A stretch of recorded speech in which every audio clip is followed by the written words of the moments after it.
आज हम लोग पढ़ेंगे distributive pronoun. My dear friends, first of all ये हमें जानना जरूरी है कि ये डिस्ट्रीब्यूटिव किस वर्ड से बना है, ताकि हमारा पूरा कॉन्सेप्ट ही क्लियर हो जाएगा।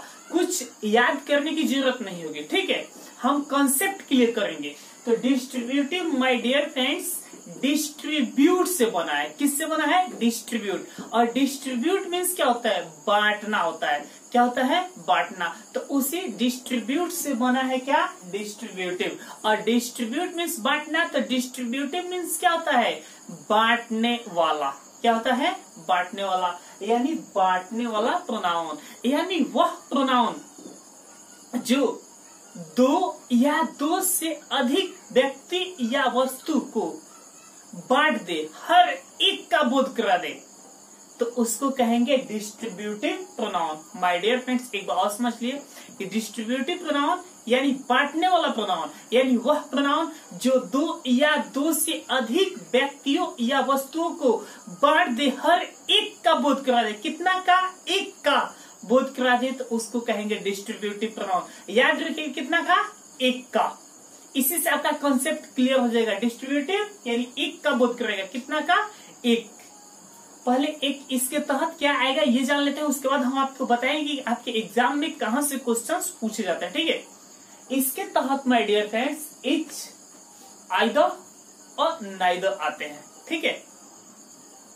जैसे either of the two girls is beautiful, दोनों में से कोई एक गर्ल, बात समझिएगा, दोनों में से कोई एक हम बोले ना एक का बोध कराएगा, तो दोनों में से कोई एक गर्ल सुंदर है, तो either of the two girls is beautiful. आपका कॉमन एरर कहां से बनेगा वो अब आपको बता रहे हैं, ठीक है। देखिए इच इसको आइदर भी पढ़ा जाता है और इधर भी पढ़ा जाता है। इच इधर, इसको नाइदर भी पढ़ा जाता है और नीदर भी पढ़ा जाता है। इच इधर नीदर के बाद ऑफ प्लस प्लुरल नाउन, याद रखिएगा प्लुरल नाउन सही होगा, लेकिन सिंगुलर नाउन क्या होगा? गलत होगा।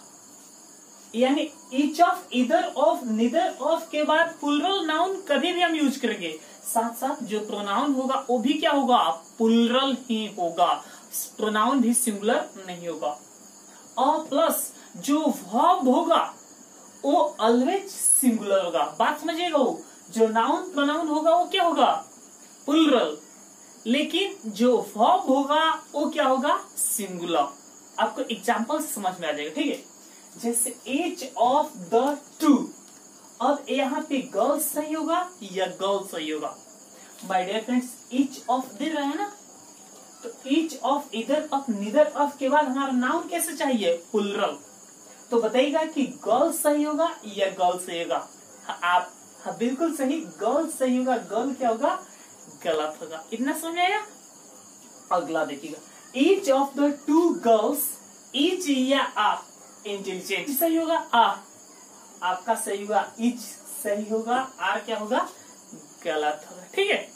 अगला ईच ऑफ अस या मी, कौन सही होगा? अब आपको बताना है आपको। हाँ देखिए, अस और मी, अस क्या है? प्लुरल है, अब मी क्या है? सिंगुलर है। तो ईच ऑफ, इधर ऑफ, निदर ऑफ के बाद नाउन या प्रोनाउन क्या होगा? प्लुरल, सिंगुलर नहीं होता। मी क्या है? गलत है, और अस क्या है? सही है। और इससे एक सेंटेंस बनाना हो तो हम कैसे बनाएंगे? जैसे हम में से प्रत्येक तुम्हारे साथ है, क्या बनाइएगा? हाँ बिल्कुल सही, each of us is with you. अब each of us are with you लिखेंगे तो गलत है। बात समझ आएगी? अब देखिए वो हम एक एक कर इसका यूज बताते रहे, ठीक है। फर्स्ट देखिए इधर, माय डियर फ्रेंड्स इधर का यूज कभी भी दोनों में से कोई एक, दोनों में से कोई एक के लिए, मात्र दो के लिए, ओनली टू के लिए होगा। कितना के लिए? दो। याद रखिएगा इधर कितना के लिए होगा? मात्र टू, मात्र दो के लिए, ठीक है।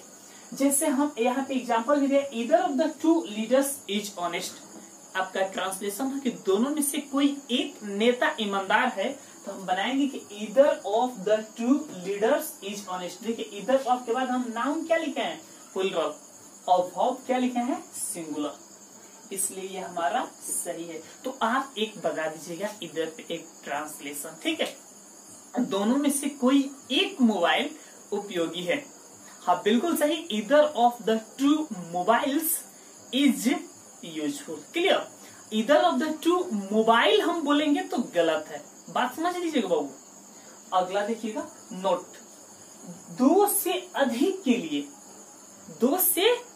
के लिए हम एनी या एनी वन ऑफ का यूज करेंगे, वहां पे हम इधर के यूज नहीं करेंगे। यही अपने कमेंट में डाल देता है, दो से अधिक कर देगा और वहां पे इधर के यूज कर देगा, ठीक है। तो दो से अधिक के लिए कभी भी हम इधर के यूज नहीं करेंगे, वहां पे हम यूज किसका करेंगे, या तो एनी का या एनी वन ऑफ का, ठीक है। जैसे यहाँ पे दिए हैं इधर या एनी, अब बताइए कौन सा है। Of the 5 girls is beautiful, पांचों गर्ल्स में से कोई एक सुंदर है। गर्ल्स कितनी है, 5, दो से अधिक है, तो दो से अधिक के लिए कभी भी इधर का यूज नहीं होगा, वहां पे किसका यूज होगा, एनी का।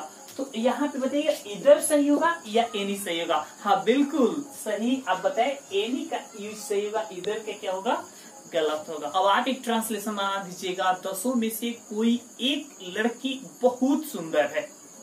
हाँ बिल्कुल सही, any of the 10 girls is very beautiful. हम एनी ऑफ द 10 गर्ल लिखे तो गलत होगा, यानी नाउन क्या होगा, कभी भी प्लूरल होगा, और जो वर्ब होगा वो सिंगुलर होगा। Any of the 10 girls is beautiful. हम लोग पढ़ेंगे नीदर के use. My dear friends, neither का यूज दोनों में से कोई नहीं के अर्थ में होता है, इसलिए जहां पे नीदर का यूज होता है वहां पे नो या नॉट का यूज नहीं होता है। फर्स्ट कंसेप्ट यही समझिएगा। और इसका यूज ओनली 2 के लिए होगा। कितना के लिए होगा, मात्र 2 के लिए होगा, 2 से अधिक के लिए नहीं होगा। जैसे हम कहे कि दोनों में से कोई भी नेता ईमानदार नहीं है, तो हम बनाए क्या, neither of the 2 leaders is या आर ऑनेस्ट। अब आप बताइएगा कि यहाँ पे इज होगा या आर होगा। हम आपको पहले ही बता दिए थे कि डिस्ट्रीब्यूटिव यानी हर एक का बोध करता है। कितना का, एक का। तो एक के लिए क्या लगेगा, इज या आर।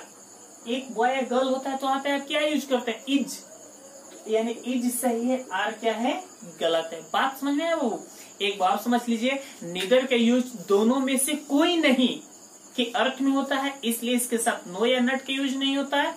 दूसरा चीज आप ये जानिए कि इसके साथ भी हमेशा सिंगुलर वर्ब का ही यूज होता है, और इसका यूज कितना के लिए होगा, मात्र 2 के लिए। अगला नोट देखिएगा, जहां पे मोर देन 2 की बात हो, 2 से अधिक की बात हो, तो वहां पे हम नीदर के बदले नॉन का यूज करेंगे। किसका यूज करेंगे, नॉन का। अब यहाँ पे वो भी एक कॉमन एरर हम आपको दिए हैं, neither of the 5 leaders is honest दिया है। अब यहाँ पे नीदर का यूज सही है या गलत, पांचों में से कोई भी नेता ईमानदार नहीं है, बताइएगा सोच समझ के बाबू। 2 से अधिक के लिए हम यूज किसका करेंगे, नॉन का यूज करेंगे। हाँ चलिए आप बता दी, बहुत अच्छा। तो यहाँ पे हम यूज नीदर का करेंगे तो गलत होगा, किसका यूज करेंगे, none of the 5 leaders is honest. पढ़ेंगे use of each. My dear friends, each का यूज प्रत्येक के अर्थ में होता है। इसका यूज किस सेंस में होगा, प्रत्येक के अर्थ में। इसका यूज 2 या 2 से अधिक के लिए होता है। 2 के लिए भी हो जाएगा और 2 से अधिक के लिए हो जाएगा। आपको एग्जाम्पल से समझ में आ जाएगा। जैसे हम कहे कि दोनों में से प्रत्येक लड़की दयालु है, हम क्या बनाएंगे, each of the 2 girls is kind। देखिए दोनों में से प्रत्येक गर्ल दयालु है, तो हम each लगा दिए। 2 होगा तो भी और 2 से अधिक होगा तो भी किसका यूज होगा, प्रत्येक के अर्थ में each का यूज होगा। तो पांचों में से प्रत्येक गर्ल दयालु है, तो each of the 5 girls is kind। इसका कुछ कंसेप्ट ये जानिए वो। यहाँ पे दिया we can each speak English। Babu each का यूज हेल्पिंग वर्ब के बाद कैन हेल्पिंग वर्ब है ना, हेल्पिंग वर्ब की संख्या कितनी है 24। Is, am, was, were, do, does, did, have, has, had, can, could, shall, should, will, would, may, might, must, ought, to, use to, need, dare, ये 24 कभी भी इसका यूज, इच का यूज हेल्पिंग वर्ब के बाद और मेन वर्ब के पहले। तो मेन वर्ब स्पीक है तो इच का यूज कहाँ होगा, हेल्पिंग वर्ब के बाद और मेन वर्ब के पहले। अगला, वी इच स्पीक इंग्लिश। और यदि हेल्पिंग वर्ब न हो तो वहां पे इच का यूज मेन वर्ब के पहले लिखिएगा। The leader gave them each some money.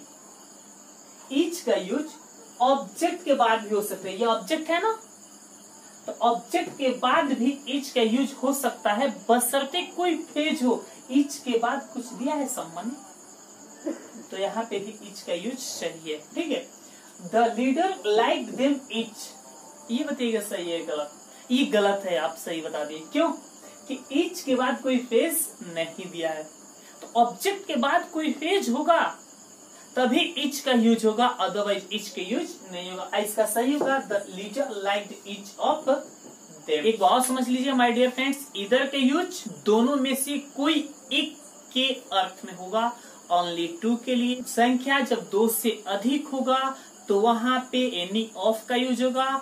Neither का यूज दोनों में से कोई नहीं के अर्थ में होगा, और जब संख्या 2 से अधिक हो तो वहां पे हम नीदर के जगह पे नॉन का यूज करेंगे, और जहां पे नीदर या नॉन का यूज होगा वहां पे हम नो या नॉट का यूज नहीं करेंगे। और इच का यूज प्रत्येक के अर्थ में 2 या 2 से अधिक के लिए हो सकता है, 2 के लिए भी और 2 से अधिक के लिए भी। इसका यूज हेल्पिंग वर्ब के बाद और मेन वर्ब के पहले। यदि हेल्पिंग वर्ब न दिया हो तो इसका यूज मेन वर्ब के पहले होगा। इच का यूज ऑब्जेक्ट के बाद भी हो सकता है बशर्ते कोई फ्रेज दिया हो, कोई फ्रेज नहीं देगा तो इसका यूज ऑब्जेक्ट के बाद नहीं।